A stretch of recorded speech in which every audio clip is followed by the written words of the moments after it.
लोगों को ज्ञात है कि कल और परसों जो उत्तर प्रदेश पुलिस भर्ती बोर्ड द्वारा जो सिपाही परीक्षा कराई जा रही है और ये एक बहुत बड़ी भर्ती है जिसमें 60,000 से ऊपर अभ्यर्थियों का चयन किया जाना है और मऊ जनपद में भी लगभग 89,000 के लगभग बच्चे अभ्यर्थी यहां पर परीक्षा दे रहे हैं। इसी के क्रम में हमारी जो गोपनीय शाखा है और स्वाट सर्विलांस की टीमें और सभी थानों की टीमें सक्रिय थी।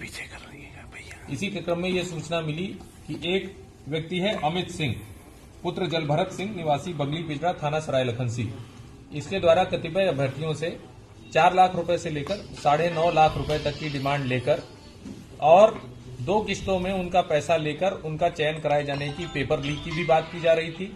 उनको एक जगह पर एकत्रित कर कुछ पढ़ाकर और सीधे बिना किसी को बताए एग्जाम सेंटर तक पहुंचाए जाने की बात इनके द्वारा की जा रही थी। इस सूचना पर थाना कोतवाली पुलिस और जो हमारी सर्विलांस टीम है अनिल सिंह कोतवाल और अमित मिश्रा सर्विलांस इंचार्ज के नेतृत्व में हमारी टीम ने वहां पर दबिश दी।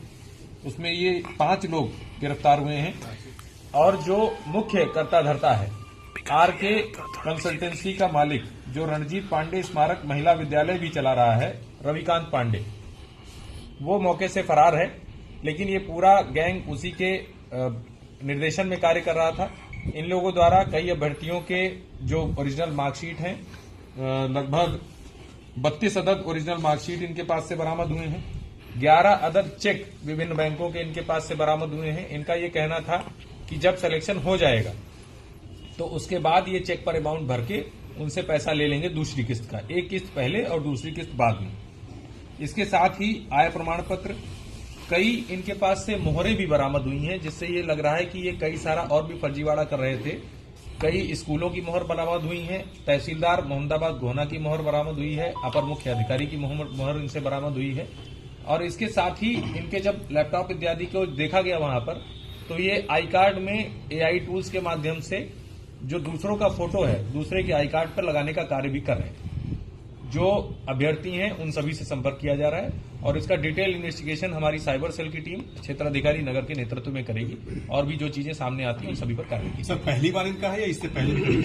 अभी जो ये बात सामने है, अभी जो हमें सबूत मिला है वो सिर्फ सिपाही भर्ती को लेकर मिला है, लेकिन इनके पास से जिस प्रकार का इनका कार्य है, एक आरके कंसल्टेंसी करके ये चला रहे थे, वहां पर जो इनका बोर्ड है, तो किसी भी संभावना से भी हम लोग इनकार नहीं कर सकते। इसमें आगे डिटेल इन्वेस्टिगेशन में जो भी बातें आएंगी वो सब मिलेगी। सर, जो मार्कशीट मिली वो कौन सी मार्कशीट है, क्या है? ये हाई स्कूल की मार्कशीट है, कई बच्चों की ओरिजिनल मार्कशीट्स हैं। इनके द्वारा ये बच्चों से कहकर ये लिया गया था कि आपको एक जगह कहीं एकत्रित करेंगे, फिर आपको उस पेपर के द्वारा पढ़ाया जाएगा और फिर सीधे आपको परीक्षा के केंद्र पर पहुंचाया जाएगा। एकाध ही आरके कंस्ट्रक्शन जो भी है ये यही थाना कोतवाली क्षेत्र में ही बाहर के भी है कि जी रविकांत पांडे भी कुछ पेपर भी बरामद हुए जो कल आने हैं उससे नहीं।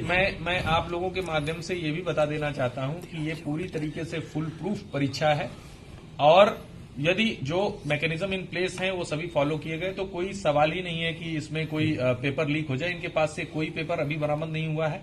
इनके द्वारा ये कहा जा रहा था, जो अमित सिंह नाम का लड़का है, इसके द्वारा कहा जा रहा था कि किसी अन्य से इसकी बात चल रही थी, जिससे ये मात्र 25,000 रुपए में पेपर लेने की बात कर रहा था और ये कैंडिडेट से 4 लाख से लेकर 9.5 लाख रुपए तक की डिमांड कर रहा था। अभी तक कोई ऐसा पेपर ना कहीं लीक हुआ है, ना इनके पास है। ये ठगी और जो AI टूल्स के द्वारा जो ID कार्ड है उनकी मिक्सिंग का कार्य कर रहे थे, तो ये फर्जीवाड़ा और ठगी के बीच का कुछ मामला है। बाकी ना इनका सॉल्वर गैंग का अभी कोई रिलेशन सामने आया है, ना इनके पास से कोई पेपर सामने आया है। कोई ऐसी बात इनके कंप्यूटर्स में मोबाइल्स में सामने नहीं है। बातचीत हुई है कोई बाहर के भी हैं? जी, अभ्यर्थियों से भी हम लोग संपर्क कर रहे हैं और अभ्यर्थियों द्वारा ही बताया गया है कि इतने इतने पैसे ये लोग डिमांड कर रहे हैं। और कितने लोग हैं अभी? कोई बाहर के भी हैं? अभी इसमें डिटेल इन्वेस्टिगेशन होगा। बाहर का लड़का एक है इसमें, शत्रुघ्न यादव पुत्र रामजीत यादव निवासी गाई थाना मर्दा गाजीपुर का, और इसके अलावा भी जो डिटेल इन्वेस्टिगेशन है वो हमारा जब टेक शेप करेगा उसके बाद जो चीजें सामने आएंगी वो सब चीजों को कार्रवाई। सुबह भी कुछ लोग पकड़े गए थे? जी, सुबह भी पकड़े गए हैं और एक और पे भी कार्रवाई चल रही है। जितने भी मैं आप लोगों के माध्यम से सभी अभ्यर्थियों तक ये संदेश पहुंचाना चाहता हूं, जो भी जनपद मऊ में परीक्षा दे रहे हैं या पूरे उत्तर प्रदेश में परीक्षा दे रहे हैं, कृपया करके किसी के किसी भी झांसे में ना आए, किसी को एक भी पैसा ना दें। पूरी सुचिता से ये परीक्षा कराई जाएगी और पूरी मेहनत से आप परीक्षा दें। इसमें किसी फर्जीवाड़े की कोई संभावना नहीं है। बहुत डिटेल्ड इसमें सुरक्षा इंतजाम है और जो कल अभ्यर्थी जब सेंटर पर पहुंचेंगे तो वो भी आश्चर्यचकित होंगे किसी भी परीक्षा में इतने सिक्योरिटी इंतजाम नहीं किए गए हैं जितने इसमें किए गए हैं। सर ये अंतर जनपद का गाजीपुर का है और कुछ जो सेंटर्स के इनके पास से फोटो मिले हैं, जो एडमिट कार्ड के फोटो इनके पास से मिले, कई एडमिट कार्ड के फोटो भी इनसे मिले हैं। वो कुछ सेंटर गाजीपुर में भी थे, कुछ सेंटर आजमगढ़ में भी हैं। तो निश्चित रूप से इनका स्कोप अंतर जनपदीय हो। नकदी बरामद नहीं है ना सर? नकदी अभी कोई बरामद नहीं, इनके पास से चेक बरामद है। जिन अभ्यर्थियों ने उनसे कांटेक्ट किया है, क्या उनके ऊपर भी अभी डिटेल इन्वेस्टिगेशन होगा। अगर उनके द्वारा कोई इस प्रकार का एक्सचेंज, मॉनिटरी एक्सचेंज किया गया है या अन्य कोई बात की गई है तो निश्चित रूप से उन पर भी कार्रवाई। चेक ब्लैंक ही है ना सर? चेक ब्लैंक है। ठीक।